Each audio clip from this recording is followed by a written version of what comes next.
Alright, stop, collaborate and listen. Robert Van Winkle, aka Vanilla Ice, born October 31st, 1967. Vanilla Ice was the worst rapper I've ever heard in my life. Stick around for how I truly feel about the corniest rapper of all time. Garbage lyrics, cereal box name, and what the fuck is a Van Winkle? How was this allowed? Stay tuned. Today's feature represents the best and worst things about hip-hop and black culture in general, and how it fits within, is dictated by, and dictates society. And that order is very important. Within society, hip-hop has always been the expression of young creatives struggling to be heard and seen. It started off in its rawest form of using what you have to create an avenue for that, and quickly evolved into an avenue for the voiceless and impoverished to remove those chains and provide for themselves. When the diamond in the rough was discovered by the powerful and capitalists, hip-hop and black culture was slowly hijacked, sold off, and had boundaries placed on it in the form of big money labels with the complexion needed for advancement. It did advance, and in return, if you played along, you can too have a small piece of what you originally started. You see an artist like Vanilla Ice and you ask yourself, where did this guy come from? Who ushered him to the front of the line as the face of hip-hop? As the one who would eventually be held responsible for the expansion of hip-hop, and why was he the one accepted? I'll attempt to answer those further as we move along, but know one thing: whatever the reasons, Vanilla Ice was on pace to be the greatest hip-hop artist of all time. When he reformatted and released the album To the Extreme, it became the fastest selling album ever.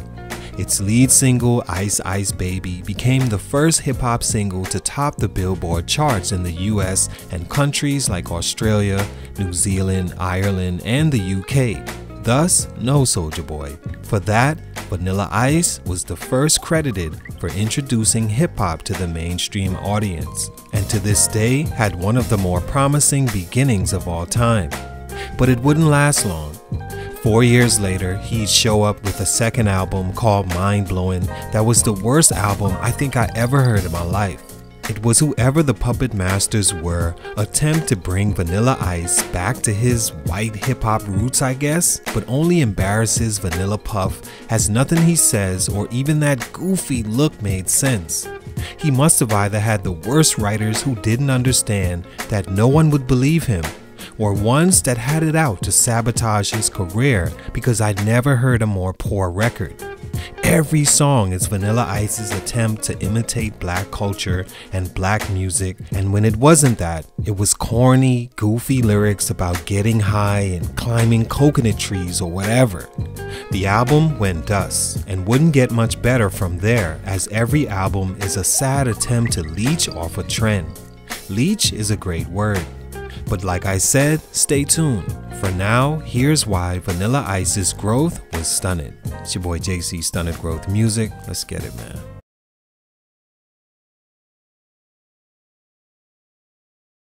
Vanilla Ice, as he's known. Wait, man. Cut the music, man. Cut the music. Let's just get real for a second, man. Let's just get real for a second. I was gonna write a full story. I ain't gonna lie, man. I was gonna write a full story for you guys. I know that's what you came here to hear. But researching this story, I just can't wrap my mind around writing a full story about this guy. Like, nothing against Vanilla Ice. I understand it. Just know that. But, man, this was like the worst form of hip-hop, the worst form of capitalism in hip-hop, the worst form, but also the best form, because it did push hip-hop to the mainstream audience, like reports say, right? But Vanilla Ice, what the fuck is what is a Vanilla Ice? Like, his whole image, his whole career is all made up. People talk about this industry plan thing today, right? This was like the first real industry plan, in my opinion. But it was a horrible attempt at it. So basically, Vanilla Ice began as a breakdancer. He began as a dancer, period. But then, you know, he actually liked hip hop, so he began breakdancing as well, right? He was discovered in a club breakdancing. All the girls was on him because that's how black culture is, and we'll talk about that too. But just to give you a snippet of it, it's like in black culture, right? We enjoy when people of other races imitate us. And if subconsciously we feel like those races are in a hierarchy, we all are in a hierarchy, but if they're a level above us in that hierarchy, we tend to champion them more. Like, oh, it's so funny when white people imitate us, or Mexican people, maybe not Mexican, but when like other races imitate us and start to do our art, you just see the girl Aquafina or whatever, she's getting an NAACP award, right? Things like that. So they imitate us, and then what we do is we think it's so funny and hilarious that we support it and we give it our attention, we give it our energy, and we actually even champion it and like hold it up as he's with us kind of thing, you know? So he's breakdancing on the floor, and these black girls, I'm sure they've seen black guys with more rhythm breakdancing or whatever, but this white guy, oh, it's just so funny. Like, he's a white dude, whatever. I ain't player hating, right? So they're all up on him, and I think a manager, I forgot his name, a manager or someone within the music industry saw this and saw the potential, because he has been described as a handsome man. He could dance and he could rap on beat enough to imitate and to be the perfect face of what was trying to be pushed. So hip hop and the gatekeepers saw an opportunity in Vanilla Ice. They saw an opportunity, right? The opportunity was hip hop was always this diamond in the rough, this great thing over there, this thing of ours. Or should I not say that, because that's kind of Italian or whatever, right? But hip hop was always this pure jewel. And the capitalists, the gatekeepers, the white people, if you want to say, they saw this and they said to themselves, how do we market this to more people? And the only way was to get another white face, to break into New Zealand, Australia, the UK, which Ice, why I keep calling him Ice, which Vanilla Ice did, right? So they saw this guy that was attractive, he could dance, he could rap, quote unquote. And they say, you know what, we're going to use him to break into those markets. And that's exactly what they did. So they begin pushing him. They begin trying to ingratiate him within hip hop, and he blew up. He became a star. His first album was cool. It had the lead single Ice Ice Baby on it. And we all know that song, you know, did numbers. It went whatever it went. The album wound up selling 7 million copies in the US, 15 million worldwide. So it was huge. Top 13 selling hip hop album of all time. Then album 2 rolls around, and first of all, it's called Mind Blowing, right? But it's reference to him again, or for the first real time, pandering to an audience. So now at the time, smoking marijuana was kind of the thing. It was like the drug to do, you know? So this is what his whole album is based around. It's kind of like a get high kind of album.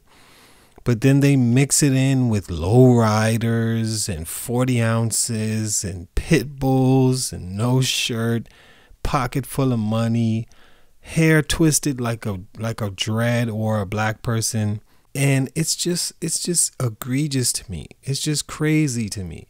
But beyond that, the music is just terrible. Every song is it's like they're trying to put him inside another artist when he just doesn't fit. So anything he says, it just doesn't make sense, right? It's egregious to me that this was allowed to happen. But like I said in the beginning, hip hop needed a face like Vanilla Ice to come and basically represent it and take it to another level. And it did, and it worked out. He was used. The powers that be made money. He made money, and hip hop advanced. So I'm not mad. I'm just saying this is why he fell off. But I'm giving you a realer perspective because I just couldn't sit and write a true story or not a true story. I couldn't sit and write a real story without actually keeping it real with you guys on how I feel about Vanilla Ice. When I write stories about these guys, I do it because I actually like these guys' music. Even if I didn't grow up on them, what I do is I try to research them by listening to their music. The simplest thing, right? After listening to his music, the first album, then the second album, I just couldn't do it anymore. It's like I understood the plot. How was this even taken serious at all? And then you look at Vanilla Ice and you see Vanilla Ice today, and he has his own show called the Vanilla Ice Project, and you see him in interviews now, and it just looks like a guy who denounced hip hop, like he actually does. He doesn't acknowledge hip hop at all.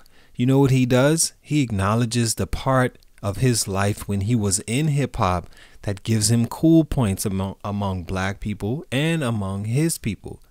Because when he goes back to Farmer's Branch, now he's the cool white guy that the black people allowed in, right? And made all this money. So he's getting anything he wants on that side. Then when he comes to the black side, black people do what they usually do when they see someone else imitating their culture. They accept it. They accept it or even prop it up. But he doesn't have to stay there very long. He'll just dip in and out, stand next to a Kodak Black or whatever, and then go back to his I'm a skater boy dressed, fitted hats and cargo pants. I'm still white, you know. I'm still white, but I'm cool now. You know what I'm saying? I'm hip hop. I'm Vanilla Ice. They accepted me. I represented them. So he goes down in history as one of the top selling hip hop artists. You see interviews and they introduce him as a hip hop guy, but he's nothing hip hop. He doesn't speak about hip hop and represent hip hop. He just uses that part of his life to gain notoriety. And to me, that's just kind of weird. You know what I'm saying? That's just weird. It's almost like you're a character. So then things move forward, right? Things move forward, and his second album bombs. Because, well, yeah, his second album, 1994, Mind Blowing, it sells like 42,000 first week and doesn't do well at all. Critics are all over it because it's obvious this guy is pretending. Whoever wrote his songs or lyrics set him up big time because nobody's going to believe that bullshit, bro. For real. Right?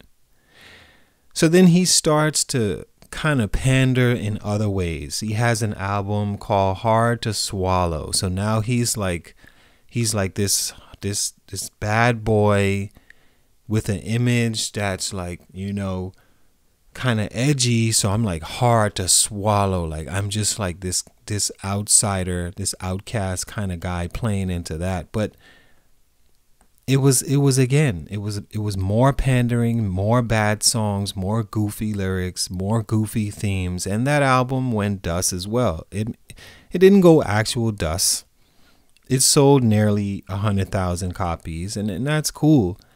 And then what is this? Album 4 now. Album 4 comes along, and he's pushing mental health. He has an album called Bipolar, right? I didn't listen to that album. I'll be honest, because I'm just looking at the track list and I'm like, there's no fucking way, bro. Like, I understand what this guy's doing. There's no way I'm about to listen to him pander and try to push mental health, right? Platinum Underground comes out in 2005. WTF, Wisdom, Tenacity, and Focus in 2011. What is he pushing now? He's pushing wisdom, pushing financial literacy, or what? It's just everything about him was kind of like a character. It was made. And I'm not mad at that, but I want people to start acknowledging that. But you did come here to hear why his growth was stunted, and those were the reasons. The first reason was because his second album, it was a drastic turn to pandering, or to try to make Vanilla Ice seem a certain way, like a pothead, or seem cool by giving him twists in his head. The different songs he was making, the subject matters, everything he was saying, everything about that album was just like, what can we say, or what can we do to either fit in or pander to a certain agenda, to the masses, right? Everyone's smoking weed now. Let's make a weed smoking album. And then after that, he just fell off. He just kind of started pushing trends. Whatever was trending, he would make an album about it. He would make a song about it. And the industry kind of was, they were done with Vanilla Ice. They were done. After they used him to represent hip hop and expanded like they wanted to, and which was great. It was appreciated. But they just really didn't need a Vanilla Ice anymore. It moved on to where, if you look at it now, at the top selling artists in hip hop, who do you see up there? Another white face. You see Eminem. Now, Eminem is a little more believable because I honestly think Eminem is hip hop. I do think he grew up hip hop. He studies hip hop. He loves hip hop. He's just white. He's just white. And he never left hip hop like you see the Miley Cyruses, the Vanilla Ices, the Christina Aguileras, the Lady Gagas, the Justin Biebers, all these white acts that come and dip and dabble in hip hop to get the cool, to get the clout. And then they leave when it's time to actually be that, when it's time to actually be black or be a nigga. Now they want to be white, and they want to talk white, and they want to throw on their little skateboarder hats and skateboarder shirts. And let me go back to my white side, but I'm going to still keep it fitted on though, like I'm hip hop, so they could respect me and think I'm cool over there as well. And it's just kind of, it's nasty. It's nasty. But anyway, that was what I think about Vanilla Ice. I think he was trash. I think he was the worst character of all time in hip hop. He was successful and he did help expand hip hop, so I do appreciate him for that. But that's how I feel, man. And this will be the last video done like this. I appreciate you guys. I work hard to bring stories to you guys, and this one just happened to come out this way. So thank you. I'll see you on the next one. I promise it won't be another Vanilla Ice, man. That's for sure. It's your boy JC, StuntedGrowthMusic, and I'm out.